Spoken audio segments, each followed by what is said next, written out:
하나님의 나라를 함께 세워가는 우리 신덕교회 성도님들을 주님의 이름으로 축복합니다. 이번에 멕시코로 파송받은 김정호 선교사입니다. 먼저 저희 가정을 잠시 소개하면은 저의 사랑하는 아내이자 조언자 그리고 동역자인 김규미 선교사, 그리고 하나님과 사람을 이어가는 4살 이음이, 그리고 하나님 나라를 지어가는 2살 지음이. 아까 목사님께서 남매라고 하셨는데요, 오늘 첫째가 머리를 땄어요. 근데 형제입니다. 그리고 지금 보이진 않는데요, 내년에 5월에 태어날 나음이까지 5 식구가 멕시코로 갑니다.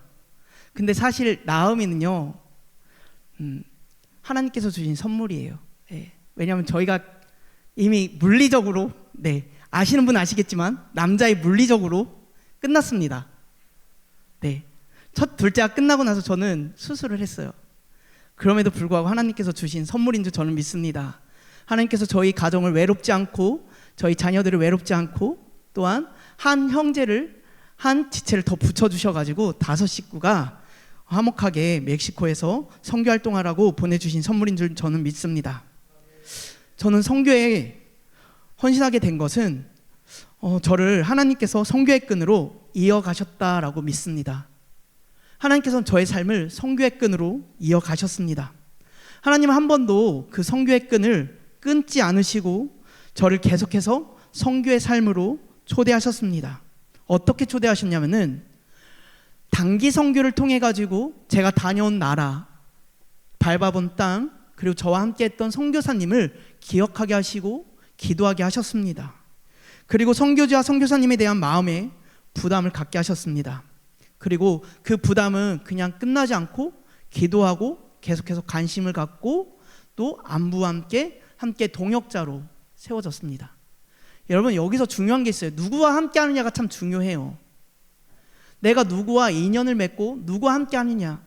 근데 제 주위에 둘러보니까요, 선교에 정말 헌신했던 사람들이 너무나 많았어요. 저희 모교회였던 서문교회에 선교사로 헌신하겠다라는 청년들이 너무나 많았던 거예요. 그리고 그 청년 선배들이 저를 또 좋은 영향을 미친 거예요.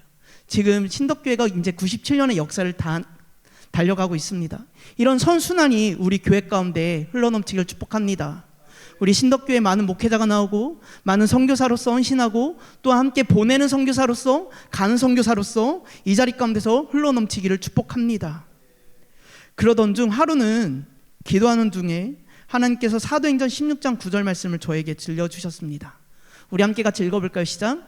밤에 환상이 바울에게 보이니 마게도냐 사람 하나가 서서 그에게 청하여 이르되 마게도냐로 건너와서 우리를 도우라 하거늘.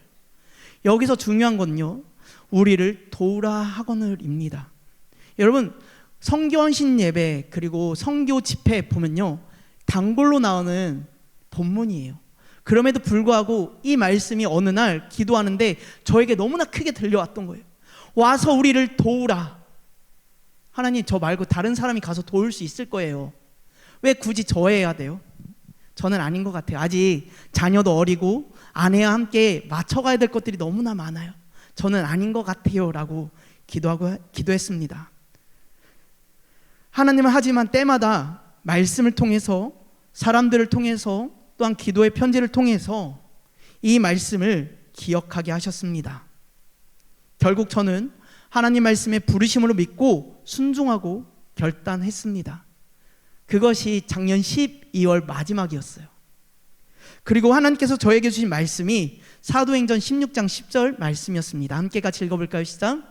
바울이 그 환상을 보았을 때 우리가 곧 마게도냐로 떠나기를 힘쓰니 이는 하나님이 저 사람들에게 복음을 전하라고 우리를 부르신 줄로 인정함이러라. 아멘. 말씀 그대로 띄워주실까요? 바울이요, 그 환상을 보았을 때요, 곧 떠나기로 힘썼다라고 이야기를 해요.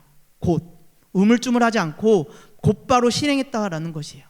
그래서 저는요, 결단하고 헌신하기로 결심한 순간에 제가 섬기고 있던 담임 목사님께, 목사님 선교 나가겠습니다. 그리고 저희 아내에게 여보 잠깐 나랑 걷자. 그러면서 여보 이번에는 선교 가야 할 것 같아. 그때요, 저희가 둘째가 태어나고 나서 얼마 되지 않았기 때문에 모든 물건들을 다 바꿨어요. 에어컨도 바꿨고요, TV도 바꿨고요, 김치 냉장고도 샀고요, 여러 가지로 다 바꿨어요. 그때 아내의 반응은 여보 잠시만 기다려가 아니라 여보 그래? 그러면은 이번에 순종하자였어요. 얼마나 큰 은혜였던지요. 그리고 또 하나가 있습니다. 곧 떠나기로 힘썼다라고. 그런데 그 환상은 바울만 보았는데 그 다음에 읽어보니까요, 우리가 곧 마게도냐로 힘썼다라는 것이에요. 1인칭에서 복수로 바뀌어요. 저는요, 저만 부르신 것이 아니라 저희 아내, 저희 두 자녀 역시도 하나님께서 부르신 줄 믿습니다. 선교는요, 혼자서 할 수가 없습니다. 가족이 같이 해야 합니다. 아내와 자녀들이 동역함으로 인해서 함께 본을 보이고 함께 협력하는 선교사가 되어야 합니다. 저는 확신합니다. 저만 부르신 것이 아니라 저희 아내, 어린 두 자녀 역시도 하나님께서 부르신 줄 믿습니다. 그리고 바울은 이것을 인정했다라고 이야기를 합니다. 저 역시도 하나님께서 저를 부르시고 우리 가족을 부르시고 또한 하나님께서 저에게 허락해 주신 땅을 인정하고 있습니다. 그렇게 하나님은 저희 가정을 선교사 훈련을 통해 교단 선교사로서 빚어가시고 다듬어 가셨습니다. 저는 하나님께서 저와 저희 가정을 부르시고 멕시코 땅을 허락해 주신 줄 믿습니다. 그리고 하나님께서 저희 가정을 통해 하나님의 은혜와 평강이 멕시코에 임하기를 기대하고 소망하고 있습니다. 여러분 혹시 멕시코라는 이야기를 들으면요, 어떠한 이미지가 생기시나요? 혹시 이런 모습 아닌가요? 마약과 범죄, 카르텔, 그래서 정말 가서는 안 될 나라. 혹시 이런 상상 많이 뉴스 보시지 않았나요? 많은 사람들이요, 제가 멕시코 간다니까요, 이렇게 이야기를 해요. 목사님, 왜 그 위험한 나라를 가세요? 또 저랑 친하신 성도님들은요, 이렇게 이야기를 해요. 목사님만 가세요. 사모님하고 두 아이들은 한국에 그냥 내버려 두고 목사님만 가시면 돼요. 근데 여러분, 뉴스에 나오는 이러한 모습들도 있지만 멕시코는요, 정말 매력적인 나라예요. 마야 문명과 아즈텍 문명을 가지고 있는 나라입니다. 그리고 맛있는 음식과 멋있는 자연을 가지고 있는 나라입니다. 그리고 흥과 함께 사람을 좋아하는 나라가 멕시코예요. 파티 문화가 참 많아요. 그래서 노래하고 춤이 항상 곁들여져 있고요. 그리고 사람을 너무나 좋아해가지고 걷다 보면요, 반갑게 인사해주는 나라가 멕시코예요. 저희도 멕시코에 갔었을 때 너 한국 사람이야? 나랑 같이 사진 찍자. 우리 저번에 월드컵 때 너희랑 만났는데 우리가 이겼어. 대신 내가 커피 사줄게. 이러한 나라가 멕시코예요. 이러한 멕시코에 1억 3천만 명의 인구와 함께 한반도의 9배가 되는 큰 나라입니다. 세계 10위의 인구를 가지고 있고요. 한반도, 우리나라가 아니에요. 한반도의 9배가 되는 큰 나라입니다. 그리고 멕시코의 인구의 89%는 카톨릭입니다. 이는 멕시코가 300년간 스페인의 지배를 받으면서 스페인 문화와 카톨릭의 영향을 받아서입니다. 그런데 중요한 것은 멕시코의 카톨릭은 우리가 생각하는 카톨릭과 다릅니다. 이 멕시코에는요, 누가 있냐면은 까달루페라는 성모 마리아가 있습니다. 다음 PPT 한번 보실까요? 멕시코에는 이 까달루페라는 마리아가 멕시칸인의 마음과 정신을 지배하고 있습니다. 이 까달루페는 누구냐면요, 16세기 멕시코에 나타났다는 마리아를 일컬어요. 즉 마리아가 멕시코 원주민으로 우리에게 나타났다라고 믿고 있습니다. 그래서 까달루페는 멕시코 국민들의 국민적인 상징으로 자리 잡고 있으며 그들의 삶과 정신에 많은 지배와 영향을 미치고 있습니다. 그래서 상점과 집, 거리 곳곳에 가다 보면요, 까달루페 조각상하고 초상화를 쉽게 볼 수가 있어요. 상점에 한 가운데에 까달루페 조각상이 서 있어요. 거리 곳곳마다 까달루페 벽화로 자리하고 있습니다. 이 89%의 카톨릭 신자는 우상에게 마음이 빼앗겨 있는 것입니다. 아이러니하게 이 89%의 카톨릭이 있다라는 멕시코에 가장 높은 것 중에 하나가 무엇이냐면은 범죄율입니다.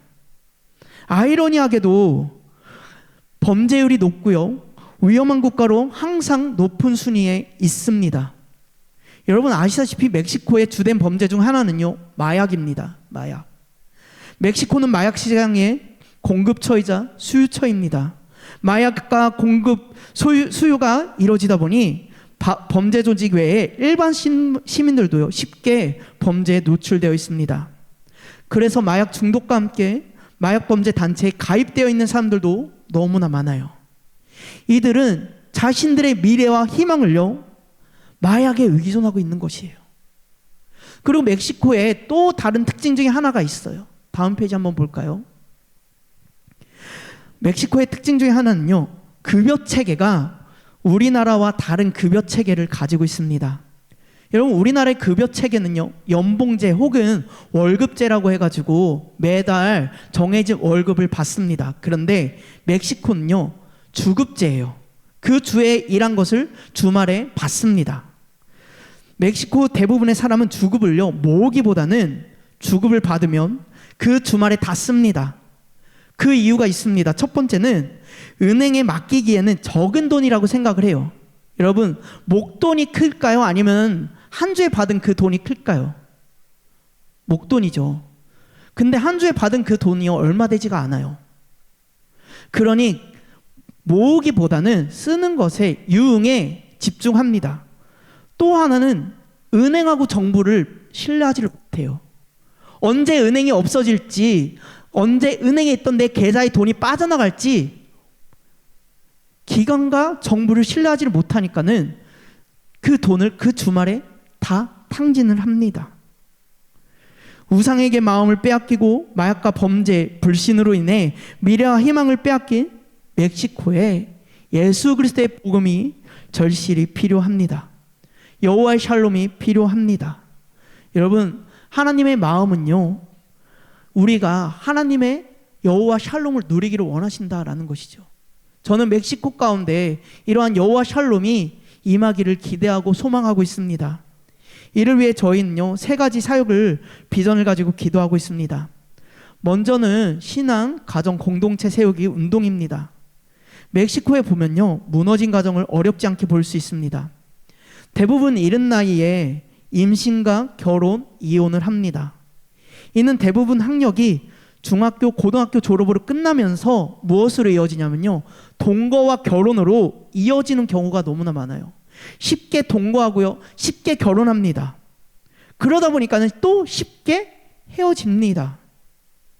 그러다 보니까는 가정이 바로 설 수가 없습니다. 또 하나는 우리나라 성인식은요, 20살입니다. 하지만 라틴 아메리칸 문화는요, 15살의 소녀가 생일을 맞이하면 성인식을 통해 소녀에서 여자가 되는 것을 축하하는 문화를 가지고 있습니다. 그래서 정통적으로 성인으로 인정받다 보니 이른 나이에 결혼과 출산에 이릅니다. 준비된 임신, 준비된 결혼이 아니다 보니 미혼모도 많고 무너진 가정이 많습니다. 이를 위해서 성경적 부모 교육과 자녀 교육을 통해 무너진 가정의 회복을 위한 비전을 가지고 있습니다. 두 번째 사역 비전은 현지 목회자와 교회를 통한 성경 통독 및 양육을 통한 자립적 제자화 시스템입니다. 저는 믿습니다. 한 명의 목회자가 변화되면은 한 교회가 변화되어지고, 그리고 한 교회가 변화되어지면은 이 지역이, 그 지역이 변화되는 줄 믿습니다. 신덕교회도 마찬가지인 줄 믿습니다. 목사님을 통해 선한 영향력이 교회 변화가 되어지고, 우리 교회를 통해서, 신덕교회를 통해서 이 주위에 있는 지역이 변화될 줄 믿습니다. 멕시코도 마찬가지입니다. 한 명의 목회자를 통해서, 말씀을 통해서 변화된 목회자를 통해 그 지역이 변화될 줄 믿습니다. 그렇게 현지 목회자와 교회 네트워크를 통해 올바른 성경 말씀 연구와 통독을 통해 교회와 목회자를 섬기고자 합니다. 그리고 마지막으로 복음으로 세우는 어린이 사역입니다. 우리나라에서도 다음 세대는 너무나 중요합니다. 나라의 미래이자 교회의 희망이기 때문입니다. 이것은 선교지에서도 동일합니다. 복음으로 세워진 어린이는 교회의 희망이고 나라의 소망이 되어집니다. 그래서 복음으로 세워진 아이들이 교회의 리더가 되어지고 또한 나라의 리더가 되어질 줄 믿습니다. 그래서 복음으로 양육된 아이들로 하여금 하나님 나라의 동역자로 세워가는 비전을 가지고 있습니다. 이를 위해서 저와 저희 가정을 저는 부르신 줄 믿습니다. 또한 우리 신덕교회 가운데 그 부르심을 입은 줄 믿습니다.